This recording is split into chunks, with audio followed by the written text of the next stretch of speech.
Hi all, ಇವತ್ತಿನ ಈ mini ವ್ಲಾಗಲ್ಲಿ ನಾನು ನೆಲನೆಲ್ಲಿ ಕಷಾಯದ ಬಗ್ಗೆ ನಿಮ್ಮ ಜೊತೆ ಶೇರ್ ಮಾಡ್ತಾ ಇದ್ದೇನೆ.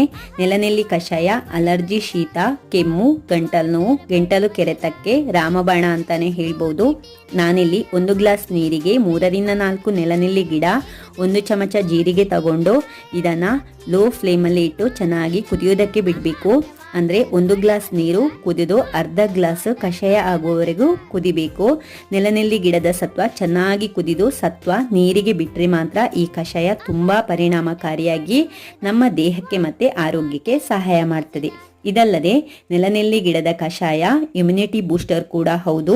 ಜೊತೆಗೆ ಉರಿಮೂತ್ರದ ಸಮಸ್ಯೆಗೆ, ಹೊಟ್ಟೆಯ ಅಜೀರ್ಣದ ಸಮಸ್ಯೆಗೆ, ಹೊಟ್ಟೆ ನೋವು, ಮೂತ್ರಕೋಶದ ಕಲ್ಲು, ಈ ಎಲ್ಲ ಸಮಸ್ಯೆಗೆ ಈ ಕಷಾಯ ಪರಿಣಾಮಕಾರಿಯಾಗಿದೆ. ಈ ಕಷಾಯದ ಫುಲ್ ವಿಡಿಯೋವನ್ನು ನನ್ನ ಯೂಟ್ಯೂಬ್ ಚಾನಲಲ್ಲಿ ಆಲ್ರೆಡಿ ಅಪ್ಲೋಡ್ ಮಾಡಿದ್ದೇನೆ. ಇಂಟ್ರೆಸ್ಟ್ ಇರುವವರು ಹೋಗಿ ಚೆಕ್ ಮಾಡ್ಬೋದು. Thanks for watching.